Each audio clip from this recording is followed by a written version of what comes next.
శ్రీమాత్రే నమః. అమ్మదయ ఉంటే అన్నీ ఉన్నట్లే. శ్రీకాకుళం పాత్రుని వలస గ్రామంలో శ్రీ శ్రీ శ్రీ విజయదుర్గ అమ్మవారి దేవాలయంలో ఈ రోజున వరలక్ష్మి వ్రతం సందర్భంగా శ్రావణ శుక్రవారం అమ్మవారికి గాజుల అలంకరణతో ఘనంగా పూజలు జరిగాయి.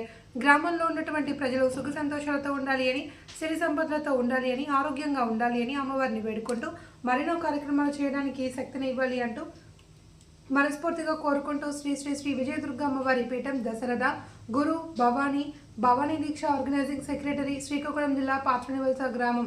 ఈ కార్యక్రమంలో అధిక సంఖ్యలో భక్తులు పాల్గొన్నారు.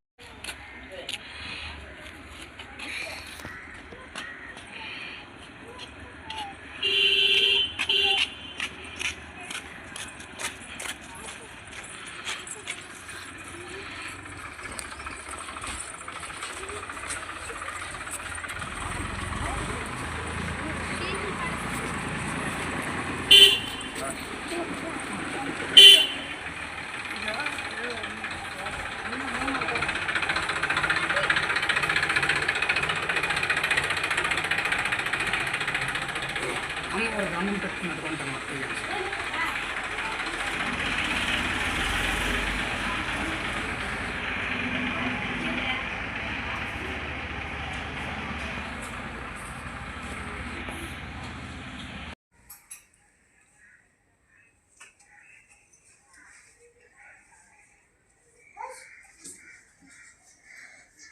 శ్రీమాత్రే నమః. అమ్మదయ ఉంటే అన్నీ ఉన్నట్లే. శ్రీకాకుళం జిల్లా పాత్రనివలస గ్రామంలో శ్రీ శ్రీ శ్రీ విజయదుర్గ అమ్మవారు ఈ రోజున శ్రావణ శుక్రవారం వరలక్ష్మి వ్రతం సందర్భంగా అమ్మవారికి 20,000 గాజులతో గణనీయంగా అలంకరణ అనేది చేయడం జరిగింది. ఈ రోజున ఉదయం 4 గంటల నుండి కూడా భక్తులకు దర్శనాలు ఇవ్వడం జరిగింది. ఆలయ అర్చకులు రాళ్ళపల్లి మధుసూదన్ శర్మ గారు, అలాగే సత్యనారాయణ గారు, అలాగే శ్రీ శ్రీ శ్రీ విజయదుర్గ అమ్మవారి పీఠం భవానీ దీక్ష ఆర్గనైజింగ్ సెక్రటరీ దశరథ గురు భవానీ వారిచే ఈ రోజున అమ్మవారికి చక్కనటువంటి పూజా కార్యక్రమాలు జరిగాయి.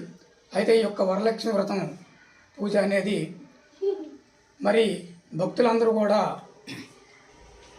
ఎంతో శక్తినివ్వాలని, అమ్మవారు ఒక శక్తి స్వరూపుని కనుక అందరికీ తగిన శక్తినివ్వాలి, ఇలాంటి కార్యక్రమాలు మరెన్నో మా గ్రామంలో జరిపించుకోవాలి అనేటువంటి ఉద్దేశంతో అందరూ బాగోవాలి, ఐశ్వర్యం, ఆరోగ్యం, ఎటువంటి ఇబ్బంది లేకుండా ఆరోగ్యంగా ఉంటే ఇలాంటి కార్యక్రమాలు మరెన్నో జరిపించుకుంటామని తెలియజేసుకుంటున్నాం. అలాగే భవానీ దీక్ష ప్రారంభమయ్యి 20 సంవత్సరాలు అవుతుంది. అలాగే అమ్మవారి దేవాలయం నిర్మించడం అనేటువంటి ఒక భక్తితో మేము 2013లో శంకుస్థాపన జరిపించాం. అలాగే 2015లో అమ్మవారికి ప్రతిష్టాపన అనేది చేయడం జరిగింది.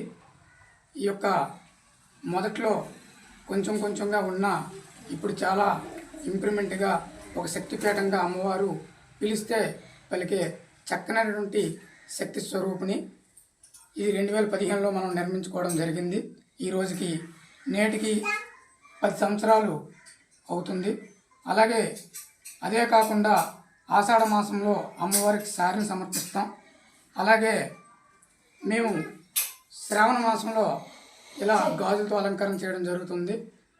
అలాగే ఆ కార్తీక మాసంలో కలశ జ్యోతి మహోత్సవాలు జరుగుతాయి. దసరా టైంలో అమ్మవారికి ముర్రాట్లతో అమ్మవారి తిరువిధి కార్యక్రమం అనేది జరుగుతుంది. ఇలా ప్రతి ఏటా కూడా ఒక 6-7 కార్యక్రమాలు జరుగుతుంటాయి. అలాగే ప్రతి శుక్రవారం కూడా భజన కార్యక్రమాలు కూడా జరిపించబడుతున్నాయి. అలాగే ఈరోజు పౌర్ణమి సందర్భంగా సాయంకాలం అమ్మవారికి నక్షత్ర హారతి మరియు లలిత సహస్రనామ పారాయణం జరిపిస్తున్నాం.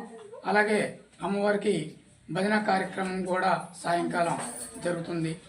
ఈ విధంగా అమ్మవారు ఎంతో శక్తివంతులుగా మాకు, మా గ్రామానికి, మా గ్రామ ఆడపిల్లలందరికీ కూడా ఆరోగ్యాలు ఇవ్వాలని, శక్తిని ఇవ్వాలని మేము కోరుకుంటూ శ్రీమాత్రే నమః. జై దుర్గా, జై భవానీ.